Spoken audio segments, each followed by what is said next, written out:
उधर अमेरिका ने यूक्रेन को लंबी दूरी तक मार करने वाले रॉकेट देने से साफ इनकार कर दिया है। यूक्रेन ने रूसी हमलों का जवाब देने के लिए अमेरिका समेत कई देशों से इस तरह के हथियारों की मांग की थी,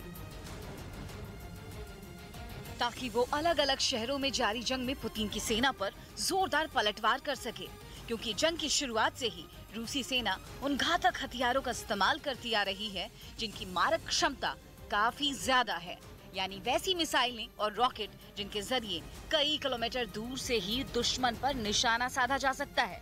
यही वजह है कि यूक्रेन को कई इलाकों में भारी नुकसान उठाना पड़ा, जिसके बाद से ही ज़ेलेंस्की ने पश्चिमी देशों और खासकर अमेरिका से लंबी दूरी तक वार करने वाले रॉकेट की मांग की थी। लेकिन अमेरिकी राष्ट्रपति बाइडेन ने उनकी इस मांग को ठुकरा दिया।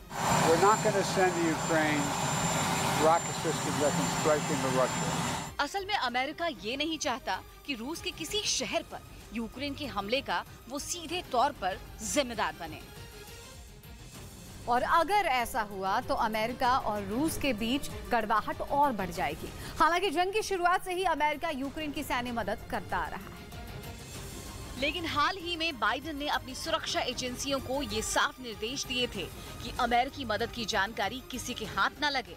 वहीं रूस के पूर्व राष्ट्रपति दिमित्री मेदवेदेव, जो वहां की सिक्योरिटी काउंसिल के डेप्यूटी चेयरमैन भी हैं, उन्होंने अमेरिका के इस कदम का स्वागत किया।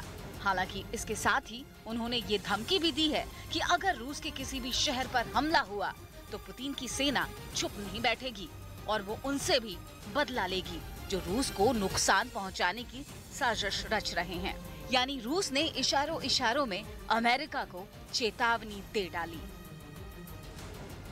इस बीच वॉर से जुड़ी हुई एक बड़ी खबर, रूस के रॉकेट हमलों से खार्किव में भारी तबाही मची है।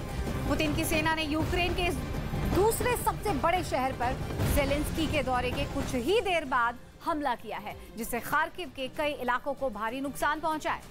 वहां से सामने आई एक तस्वीर में दिखा है कि रॉकेट हमले से एक घर में भीषण आग लग गई। उसकी लपटें इतनी तेजी से ऊपर उठती हुई दिख रही है, जो आपकी टीवी स्क्रीन पर भी है, जबकि धुएं का गुबार आसपास फैलता हुआ दिखाई दे रहा है। इसकी थोड़ी ही देर बाद वहां दमकल के कर्मचारी पहुंचे मौके पर और आग बुझाने की कवायद में जुट गए, लेकिन उस घर के आसपास इतना धुआं फैल चुका था कि उन्हें आग बुझाने में काफी मशक्कत करनी पड़ी। किसी तरह कुछ दमकल कर्मी सीढ़ियों के रास्ते ऊपर पहुंचे और आग बुझाते हुए नजर आए, और इसी तरह वहां की कुछ और इमारतें भी रूसी सेना का निशाना बनी। है कि नेटो देश पोलैंड ने रूस से जंग लड़ रहे यूक्रेन का साथ छोड़ दिया है। ऐसा इसलिए क्योंकि उसने यूक्रेन को मुफ्त में ईंधन की सप्लाई करने से साफ इनकार कर दिया, जबकि जंग की शुरुआत से ही पोलैंड यूक्रेन के साथ खड़ा है। और नेटो के दूसरे देशों की तरह वो भी रूसी सेना को करारा जवाब देने के लिए उसे घातक और खतरनाक हथियारों की सप्लाई कर रहा है। कुछ रोज पहले ही पोलैंड ने यूक्रेन को T-72 Mi टैंकों की एक बड़ी खेप भेजी थी, जिनके साथ ज़ेलेंस्की के सैनिकों ने युद्ध का अभ्यास भी किया था। इसका एक वीडियो भी जारी किया गया था, जिसमें यूक्रेन के सैनिक एक सुनसान इलाके में पोलैंड से मिले एक टैंक में तबाही मचाने वाले गोले भरते दिखाई दिए। इसके बाद उस टैंक को वहां से दूर ले जाया गया और फिर टारगेट पर निशाना साधकर गोला दाग दिया गया। टैंक से फायर होते ही गोले ने चंद सेकंड के अंदर ही अपने टारगेट को ध्वस्त कर दिया। इसके बाद वहां धुएं का गुबार उठता दिखा, जिसने थोड़ी ही देर में उस इलाके को अपनी जद में ले लिया। लेकिन 96 दिनों से जारी इस जंग में हथियारों से मदद करने वाले उसी पोलैंड ने यूक्रेन को धोखा दे दिया, या यूं कहें कि उसे बीच मझधार में छोड़ दिया। और उसकी असलियत तब सामने आ गई जब उसने यूक्रेन को मुफ्त ईंधन देने से मना कर दिया। मतलब यह कि इस जंग में हर कदम पर यूक्रेन के साथ खड़े रहने वाले पोलैंड ने उससे मुंह मोड़ लिया। असल में 24 फरवरी को यूक्रेन पर हमले के बाद पश्चिमी देशों ने रूस पर कई प्रतिबंध लगा दिए थे, जिससे बौखलाए पुतिन ने पोलैंड और बल्गेरिया को गैस की सप्लाई बंद कर दी थी। ये दोनों पहले ऐसे देश थे जिनके खिलाफ रूस ने यह कदम उठाया था। उस वक्त पोलैंड के पास ईंधन का पर्याप्त भंडार था और वो मदद के तौर पर यूक्रेन को गैस के साथ दूसरे ईंधन की सप्लाई भी कर रहा था। लेकिन दावा किया गया कि युद्ध के लंबा खिंचने से पोलैंड के पास ईंधन की कमी हो गई, जिसका एक बड़ा हिस्सा रूस से आता था। पोलैंड को यह अंदेशा नहीं था कि जंग इतने दिन चलेगी। यही वजह रही कि उसने यूक्रेन को मुफ्त ईंधन देने से इनकार कर दिया, ताकि उसके यहाँ ईंधन का संकट न खड़ा हो।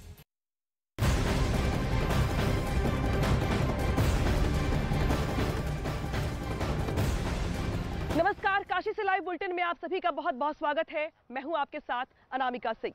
ज्ञानवापी परिसर के भीतर की कुछ एक्सक्लूसिव वीडियोस सामने आई हैं और ये बड़ी खबर आ रही है कि ज्ञानवापी परिसर के भीतर की जो तस्वीरें सामने आई हैं उसमें साफ तौर पर वजू खाने में शिवलिंग की तस्वीर नजर आ रही है। शिवलिंग जैसी आकृति नजर आ रही है। 2 से 3 फीट की शिवलिंग की यह आकृति अपने आप में हिंदू पक्ष के दावे को मजबूत करती नजर आ रही है। इसके अलावा ज्ञानवापी परिसर के भीतर दीवारों पर त्रिशूल, डमरू, शंख जैसी कलाकृतियां उभरी हुई नजर आ रही हैं। इसके अलावा ज्ञानवापी परिसर के भीतर दीवारों पर स्वास्तिक भी नजर आ रहा है। बड़ी बात यह है कि इन तस्वीरों में सर्वे की टीम दीवारों को लेकर कुछ आपस में बात करती दिखाई दे रही है। सबसे पहले वजू खाने में जो शिवलिंग था उसमें पानी भरा हुआ था। नगर निगम की टीम को बुलाकर उस पानी को कम किया गया और जैसे जैसे पानी कम किया गया वैसे वैसे शिवलिंग की आकृति उभरती चली आई। इसके बाद से इन तस्वीरों को देखते हुए हिंदू पक्ष का ये कहना है कि ये तस्वीरें अब दुनिया के सामने है। अब उनके दावे को ज्यादा बल मिलता है और शायद यही वजह है कि बार बार हिंदू पक्ष की ओर से इन तस्वीरों को कोर्ट के भीतर ये अपील की जा रही थी कि ये तस्वीरें दुनिया के सामने आनी चाहिए। हालांकि अब उनका ये कहना है कि ये जो वीडियो लीक हुआ है ये उनकी ओर से नहीं किया गया है। आज कोर्ट में इस बाबत वो अपनी बात भी रखने वाले हैं, साथ ही सफाई भी पेश करने वाले हैं कि जो बंद लिफाफे कल उनको दिए गए थे वो अभी तक खोले नहीं गए हैं और इस वीडियो लीक होने का उनसे कोई लेना देना नहीं है।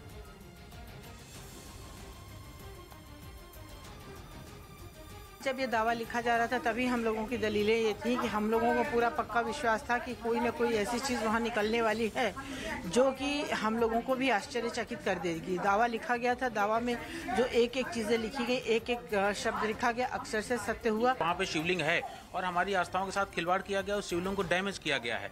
तो हमारी मांग भी यही रही है कि वो शिवलिंग है और हमें जल्दी से जल्दी उसमें पूजा का अधिकार दिया जाए। तो उसको देखने से साफ साफ जिस तरीके से प्रतीक चिन्ह मिले हैं, हर जगह त्रिशूल मिले हुए हैं, स्वास्तिक मिले हुए हैं, मगरमच्छ मिले हुए हैं और तो साक्षात शिवलिंग भगवान भोलेनाथ प्रकट हो चुके हैं। आज तक लोग ये भ्रम फैला रहे थे कि ये फव्वारा है और जो हम लोग बात कह रहे हैं शायद हो सकता है उसमें कोई गलती हो। आज आप देख रहे हैं, आपके माध्यम से पूरा देश देख रहा है और ये अब और लोगों के ऊपर है, उनके निर्णय के ऊपर है कि वो इसको फव्वारा समझते हैं या इसको शिवलिंग समझते हैं। क्योंकि हमें तो इसको शिवलिंग मानता था, मानता हूँ और मानता रहूँगा। ये जो तस्वीरें चल रही हैं वो आई ओपनर हैं और जो कुछ हम लोग कहते थे और जो कुछ हमारा प्लेन में एलिगेशन था और जितनी कहानी थी अक्षरशः एक एक लाइन सत्य हुई है। तो ज्ञानवापी परिसर के भीतर की जो तस्वीरें सामने आ रही हैं उसको देखकर ये तय कर पाना मुश्किल है और ये तय दर्शकों को ही करना होगा, ये तय करना होगा देशवासियों को। ये बड़ी बात अपने आप की जो तस्वीरें सामने आई हैं उसको देखते हुए हिंदू पक्ष की ओर से दावा किया जा रहा है कि उनको महादेव मिल गए हैं और सर्वे टीम ने सर्वे के बाद ही ये बात बाहर आके मीडिया कर्मियों से कही थी, बाकी लोगों से कही थी कि अब उन्हें महादेव मिल गए हैं। लेकिन अब हिंदू पक्ष की ओर से कहा जा रहा है कि ये वीडियो लीक कैसे हुआ वो इसकी जांच करवाना चाहते हैं और आज इसी को लेकर वो अपनी बात रखने वाले हैं कोर्ट में। कोर्ट के बाहर से हमारे संवाददाता अमित जुड़ गए हमारे साथ बात करने के लिए। अमित, जो तस्वीरें सामने आई हैं ज्ञानवापी परिसर के भीतर की वो अलग कहानी बयां कर रही हैं, लेकिन हिंदू पक्ष की ओर से ये तो कहा जा रहा है कि हाँ ये वही तस्वीरें हैं, हमारे महादेव हमें मिल गए हैं, शिवलिंग दिखाई दे रहा है, शिवलिंग को डैमेज करने का प्रयास किया गया है। लेकिन उनकी ओर से ये भी कहा जा रहा है कि ये वीडियो लीक कैसे हुआ वो उसकी जांच चाहते हैं, कार्रवाई चाहते हैं और कोर्ट में भी बात रखना चाहते हैं।